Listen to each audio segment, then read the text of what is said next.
Hello everybody, Nikki White here, and today I'm doing another quick tech tip from Annoying Things, and today we're doing it in Premiere Pro for when you want to add an adjustment layer, but the option is for whatever reason grayed out. So it's super easy.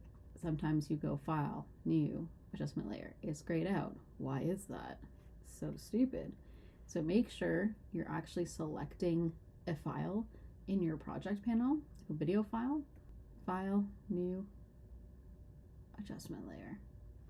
It'll usually be set to whatever your current timeline's at. Select OK. It'll be over here in your project. Drag it onto your timeline, and there it is. I don't know why it's not always available, to be honest, but that's how to fix it when it's grayed out. Thanks for watching. Bye.